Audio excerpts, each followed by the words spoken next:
हमारी आज की आदतें आने वाले कल के संस्कार बन जाएंगी।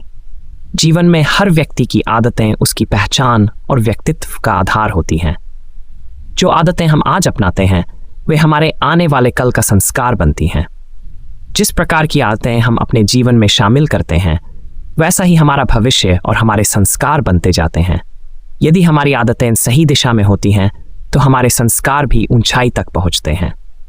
इसके विपरीत यदि हमारी आदतें गलत होती हैं तो जीवन में मुश्किलें आती हैं और हमारे संस्कार भी प्रभावित होते हैं। श्री रामचरितमानस से उदाहरण। श्री रामचरितमानस गोस्वामी तुलसीदास जी द्वारा रचित महाकाव्य हमें आदतों और संस्कारों का अद्भुत दृष्टांत प्रदान करता है। भगवान श्री राम के जीवन की घटनाओं से हमें यह सीखने को मिलता है कि उनकी आदतों और जीवन शैली के कारण ही वे एक आदर्श व्यक्तित्व बने। आइए कुछ उदाहरणों से समझते हैं कि कैसे उनकी आदतें उनके संस्कारों में बदल गई और वे मर्यादा पुरुषोत्तम बने। सत्य का पालन। श्री राम का जीवन सदा सत्य और धर्म पर आधारित था। उनके लिए सत्य की महत्ता सबसे ऊपर थी। जब कैकी ने उनसे वनवास का आग्रह किया तब उन्होंने बिना किसी द्वेष या विरोध के अपने पिता का आदेश स्वीकार किया।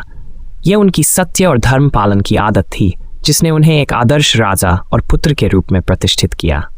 आदत, सत्य का पालन करना। संस्कार, जीवन में किसी भी परिस्थिति में सत्य के मार्ग से न हटना।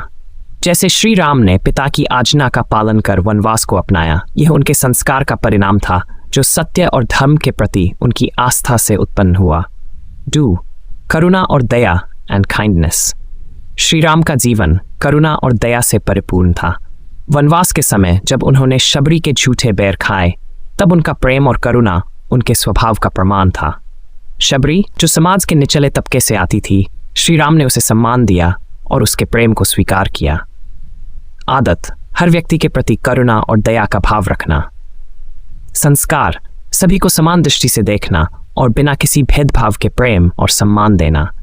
यह आदत ही थी जिसने श्री राम को मर्यादा पुरुषोत्तम के रूप में स्थापित किया। 3. अहंकार का नाश। रावण, जो एक महान विद्वान और शक्तिशाली राजा था, अहंकार के कारण विनाश की ओर बढ़ा। उसकी आदतें उसे गलत दिशा में ले गई। उसके अहंकार ने उसे श्री राम से युद्ध करने पर मजबूर किया और अंततः वह पराजित हुआ। आदत, अहंकार में डूबना और दूसरों को तुच्छ समझना। संस्कार, जीवन में विनाश और अपमान। यह उदाहरण बताता है कि रावण की आदतें ही उसके संस्कार बने और अंततः उसके पतन का कारण बनी। 4. वचन का प्रॉमिसेस। श्री राम का जीवन वचन पालन के सिद्धांत पर आधारित था। उन्होंने वनवास के दौरान हर वचन का पालन किया, चाहे वह सुग्रीव के साथ मित्रता का वचन हो या विभीषण को राजा बनाने का। आदत, अपने वचनों का पालन करना। संस्कार, विश्वसनीयता और आदर्शता का प्रतीक बनना। श्री राम के इस गुण ने उन्हें ऐसा नायक बनाया जिन पर लोग विश्वास कर सकते थे और जिन्होंने सदियों तक लोगों के दिलों में स्थान बना लिया। संयम और संतुलन। सेनिथ, श्री राम का जीवन संयम और संतुलन का अद्भुत उदाहरण है। चाहे सीता हरण के बाद का समय हो या रावण के साथ युद्ध का सामना, उन्होंने कभी भी अपने संयम को नहीं खोया। उनका यह स्वभाव उनकी आदत का परिणाम था। आदत, किसी भी परिस्थिति में संयम और संतुलन बनाए रखना। संस्कार, धैर्य, साहस और संतुलित दृष्टिकोण से जीवन का संचालन करना। श्री राम का यह गुण उन्हें एक परिपक्व और जिम्मेदार व्यक्ति बनाता है जो हर संकट में धैर्य और संयम से काम लेते हैं। सेक्स, मित्रता की उच्च टिप।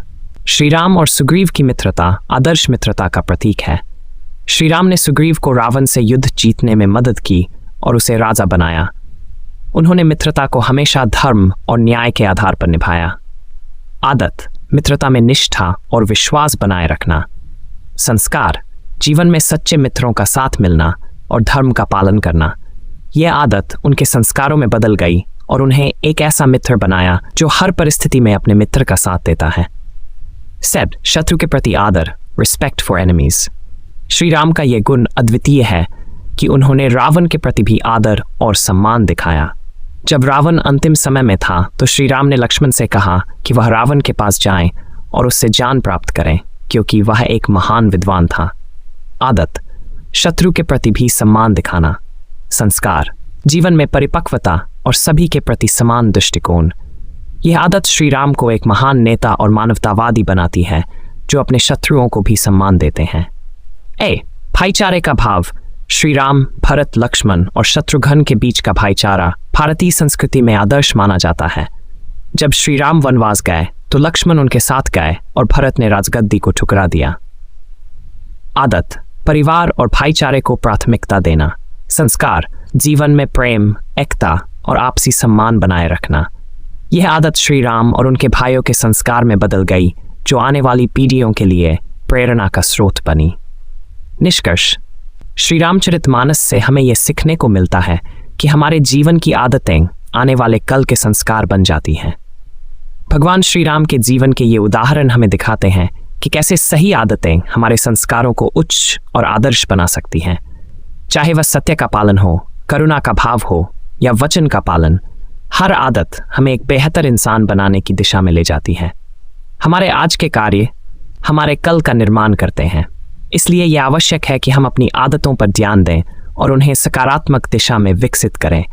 जो आदतें हम आज अपनाते हैं वही हमारे संस्कारों का निर्माण करती हैं और वही हमारे जीवन का मार्गदर्शन करती हैं।